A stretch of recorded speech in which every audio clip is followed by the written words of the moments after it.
Hello and welcome back to the street market once again.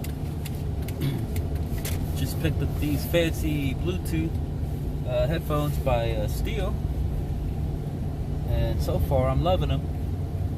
I will say, if you're looking for good music quality, as far as like from a Bluetooth set, these are probably not what you're looking for. But as hearing protection, I love the quality of them. They're nice and tight. The material's pretty good, very high quality, and pretty happy. Well, today I am going to be doing just a typical regular lawn maintenance. What is it? Mow and blow, I like to say. And so I plan on today being my last day, and I'll have a 4-day weekend after this. Then I'll be back Monday to start all over again. But anyway, I'll see you guys on the first lawn. Alright, so here we are on the first lawn. I went ahead and did some edging right now, and I'm gonna go ahead and do the trim work. I'm gonna start from the, from the left side, go all the way around the back, go around the house, around this side, move over to this side, around the trees, and I'll be done. Alright, so this is done by the homeowner. I want to bring up a couple things. So whenever you're doing it as a professional, one thing you want to do, you want to grab some of these big rocks. This is bull rock, and you want to get that straight edge. You want to go ahead and, before filling it in, you want to work on the contour, and you want to get that straight edge all the way down as straight as possible, so that when you're doing the trim work, it's not so difficult and you're not going to be disturbing your bull rock. I just want to point that out real quick. Alright, all done. Didn't really feel the need to reiterate what I've been saying in the previous videos. Key things here, I went ahead and spread out the leaves. Check out the neighbors. I would have done that I would have picked all that up in about 20 minutes. Maybe half an hour. But, anyway, it's a different story. So right now I'm still cutting the lawns pretty short, about 2 inches, and I'll end up doing that throughout the March, and then spring, once or April, a couple weeks after spring's hit, which I believe we're only a couple days away from spring right now. I'll go ahead and raise my deck after each cut until I get to the desired 4-inch mark. At least that's what I cut it at, 4 inches. I'm not going to spray again because possible rain. So this home is on a pretty high pad. So if I spray out there, it's all going to run into the lawn, so I don't want to take that risk. I'm going to text this customer, see if she wants to take care of these crepe myrtles for about a month past due, about 2 weeks past due really. So anyway guys, this is what it looks like. I'll continue the route. I'll get back to you guys. Alright, so we're back at our landscaping job. Looks like the roses are starting to flower.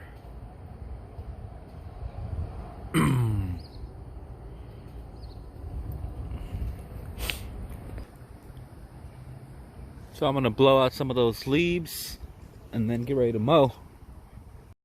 Alright, so usually when I'm mowing, I try to have a pattern, if you will. And so, like for instance, right here, what I'll do 2 laps all the way around the perimeter. And if you could tell, the trimming is not done. I like to do that because I like to do it afterwards, to be honest with you, because I can match the height. Because if you do it before, you're kind of guessing there. You tend to have a kind of a step, and it's it can be done. I do it sometimes too to mulch down like overgrown lawns. I try to find the proper height. That way, when they fall down, I go over it with the lawnmower. It'll mulch it down. And so anyway, So what I do is I do 2 laps, and then I figure out which way I want to go. Like right now I'm not striping, so really doesn't matter. But I'm gonna go this way, all that way, and come back around. Once you have a striping kit, then you'll be able to see those lines nice and pretty. So anyway, I'm gonna go ahead and do that. So this area around the perimeter, I like to call it my runway. So over here, so when I'm coming down here, if I'm struggling to turn here, keep in mind you're gonna have to keep doing that over and over again. So what I did here, I opened up my runway, and so I went up and down, and so I went over essentially 4 times. So now my runway is nice and wide. So now I can go ahead and move more efficiently. And so the biggest thing here is when you're doing the overlap, you want to make sure you clear the machine. I mean, you clear everything. Once you get here's your line right there. So when you're cutting, make sure you clear it to where that corner is nice and pointy.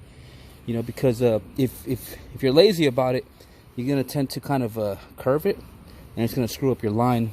And when you're striping, that's going to it's gonna create that wave pattern. You don't really want that. The stripe really does show the quality of your cut. You can kind of see a little bit of the striping right there. That's no kit, nothing. It's just the mower's got this fancy little sweeper that kind of goes over it. So let me get back to it. I wanted to show you this. The nice professional way of doing it. You want to hit your lead edge to that corner, and you're gonna have to flip yourself a couple times. Lead edge, meet it there, turn it around, lead edge, lead edge, lead edge, and lead edge. You do it right. I'll show you once you blow it. It looks, it comes out to a perfect box. All right, this lawn's done. Here's that nice, well, technically it's a rectangle, not a box. It's nice and sharp.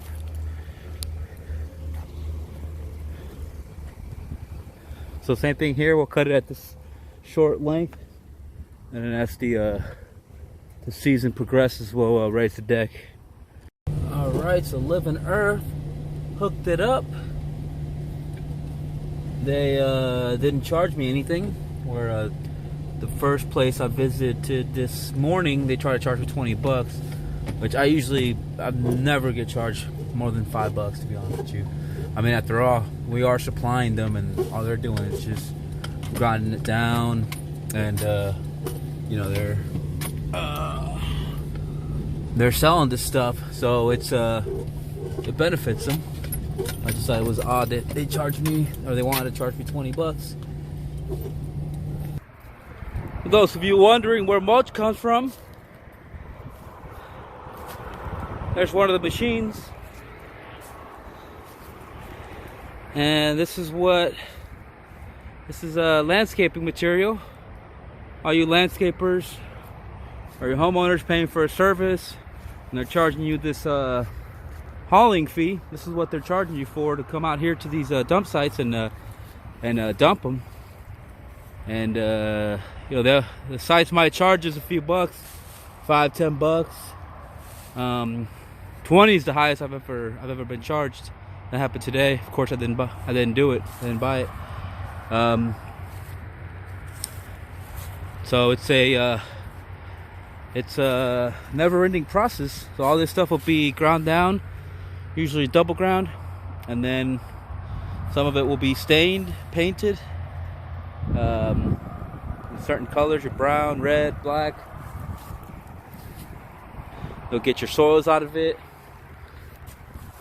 Anyway, I'm gonna clean the rest of my truck. All right, here's our next lawn. This is a different type of grass. About 90% of my lawns is St. Augustine and occasional Bermuda grass. This, I believe, is, I can't pronounce it. I think it might be Zoysia. Starts with the Z. But to this day, I really don't know. I really don't know what it is. I just cut it. I've been cutting it at 2 inches, 2.5 inches during the growing season. And at the peak, about 3.5. And it seems to be doing a pretty decent job. But anyway, I'm going to begin. Alright, so here's an advanced technique. So you can, when you're going around trees, you know, usually I walk backwards to get the lead end going, and so I'll walk backwards like this, you know, and so it's a wide stance. But when I really got to hustle and I'm trying to cut corners, instead of walking backwards on the outside, I'll get on the inside of the tree, and I'll essentially just like kind of lean into the tree, and I'll do the same thing, and I'll walk backwards, kind of, not really, I can kind of just walking forward here, and you see how much ground you're covering. You're not covering too much ground, so I just wanted to show you that. So I just had a good situation happen to me. So the first thing is, when you go out and charge these yards, make sure you're charging enough. Make sure you think of a worst case scenario in case you find yourself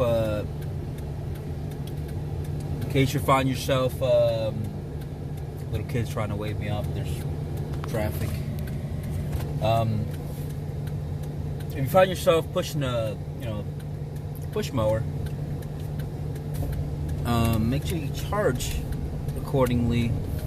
And this house that I charged them, I think I charged $30 for a weekly rate, and it's not much. It's a really tiny lot.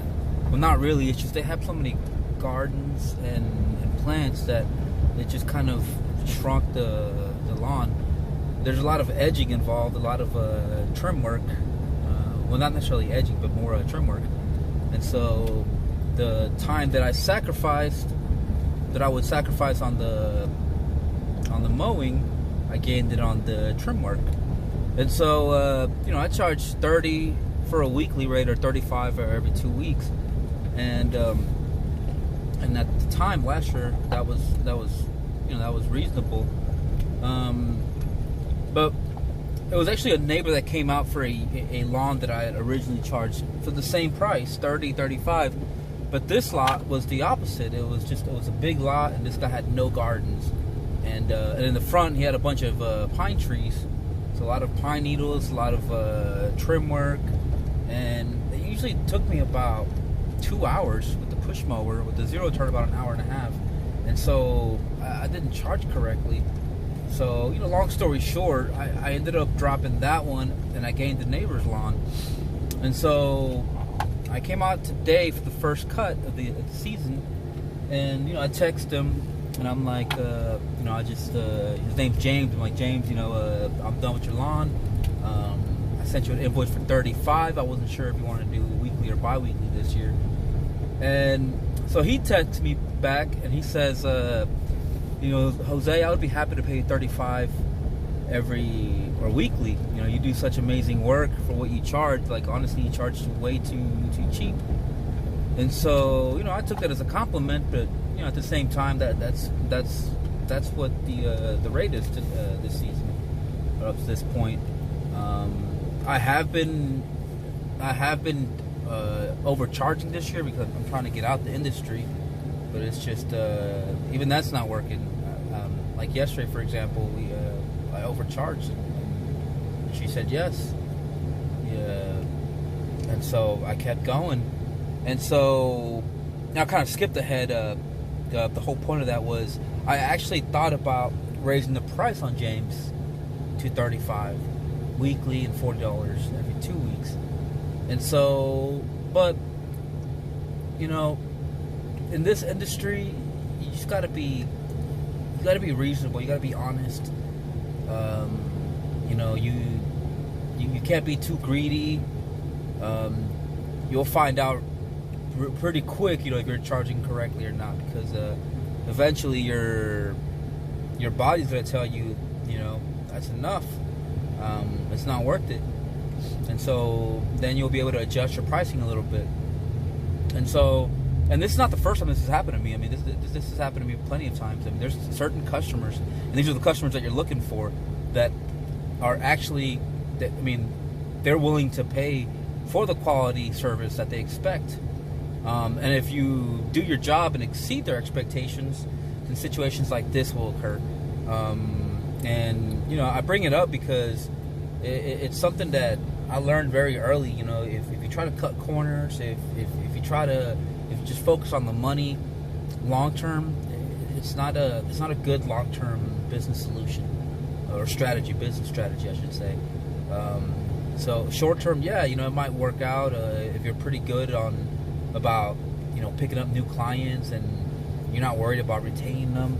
Then, you know, short term, you know, you could come up with a good short term strategy that will eventually turn into a long term solution. But I find it that if you just focus on your work, on your quality, and, you know, you're not trying to go out there and be a millionaire or anything like that, or build a multi-million-dollar company, you know. And there's nothing wrong with you having that mentality of, you know, everybody wants to create a business that takes off, right? That's what it's all about. But I find it easier to manage a business when I just focus on the things that are important to me. You know, the values, the core values of myself, which translates to my company, and will translate towards my work, which will translate to revenue. You know, it keeps going. So anyway, just kind of some random event that happened to me that's not so random, honestly, and it just kind of reinforces my strategy, my belief, and I just want to share that with you. So 6:12, it gets dark around, I think it's about 8:15 or so, I can't remember, but I basically have about 2 hours left of daylight. I've got plenty of yards to do, but I'm just gonna go knock out what I can and save the rest for Monday. I had to take a short break, pick up some sugar, we can finish off. I was thinking about what I could talk about, and hiring, I wanted to correlate it to your customers, because it's the same concept, same principle, really. If you're one of these people who are getting frustrated because with the hiring process, my advice is that you really shouldn't get frustrated, because that's part of the process. The frustration is more, you know, it's something more that comes from within, from the individual. I too, you know, I too got frustrated last year. I just kept, I mean, honestly, if I hired 10 people, one of them was actually worth putting some time, effort, and money, you know, giving them, you know, shirts, hats, whatever, paying for his lunch, try to keep him happy, you know, bump his pay, and the correlation with the customer, it's the same thing. You get 10 new customers, really only one of them is worth keeping. So, you know, if you understand that, then that's what I mean. You shouldn't get frustrated, because you know, if you hire somebody who doesn't work out, you have to go in and understanding that chances are it's not going to work out. And so if you lose help or whatever, you know, just me personally, what helped me out is I stopped looking at it as a loss or a waste of time. It was actually great. You know, it's like checking the box, like, oh, that's one filter. You know, it's when somebody basically gets rid of themselves, then that's one less step that you have to do. You at least understand that that's not the guy you were looking for. So if you have 10 opportunities, then you know that sooner or later you're going to hit it. And so if somebody doesn't show up or whatever the case, and so be it. You know, move on to the next person. And same thing with clients. But it's a little trickier with clients because you don't, you know, if you say you're gonna do something, then it's, you know, you're kind of committed to it. So I bring it up because there is a correlation. There is, you can save yourself a lot of heartache, a lot of time, if you just have a strategy on how you're going to hire or how you're going to accept these jobs. You know, when it comes to jobs, I bid high. Like if I'm like really unsure on what to bid, then I just bid high. And then, you know, that usually starts a conversation. Like, and then, you know, then the customer will bring something up. Well, hey, you know, I'm not expecting this. You know, I don't need you to do this. I'll take care of this. And so then you start kind of understanding, you know, the lawn, you know, the site a little better, because now you know what you don't have to do, and you're understanding the customer's expectations a little bit. So that can kind of help you, kind of guide you towards that process. And with employees, personally, I don't really know how else to say this, but I like to kick their asses. I mean, like, honestly, I like to. I mean, there's certain things that I won't put them on the string trimmer. I'll tell you that much. But if I have a push mower, they're walking. You know, if I have a zero turn, they're not using my zero turn. And I say that because I used to, when I used to hire somebody, I would put them on the zero turn because my thought process was, well, you know what, let's make it easy on them. And I learned the hard way on why not to do that. A kid, he went full speed with my brand new zero turn. He took it into this overgrown lawn, and he ends up hitting a root, and he bent my deck. He bent my $3,000 piece of equipment that I bought brand new, and that was a tough lesson because I lost a lot of time. After that, the tractor didn't cut the same, so I learned that it wasn't worth it. It takes a certain amount of trust, you know, before you let somebody have a $3,000 tool. So what I mean by kicking their ass, you know, I'm making them walk. I'm trying to make them as miserable as possible for at least a week. I mean, you don't really need that much time. I mean, basically one day working with me, I'm able to gauge an individual. I'm able to kind of see if that individual's worth it or not. And then, of course, you're able to see certain things. Like you're able to see whether the individual focuses on quality, if he's just there for a paycheck. I mean, whatever. You'll be able to understand all that, because this industry it's tough, man. I mean, nobody wants to be outside in the middle of summer, you know, cutting people's lawns day after day after day, and not just one lawn, but multiple lawns. So that's what I mean by the correlation between the two. It's more of a filter. You have to understand how to filter. You know, if you get that, if you get, you know, the filtering concept, then you'll be able to succeed. You'll be able to, you know, kind of increase your chances of, you know, put yourself in the best opportunity possible.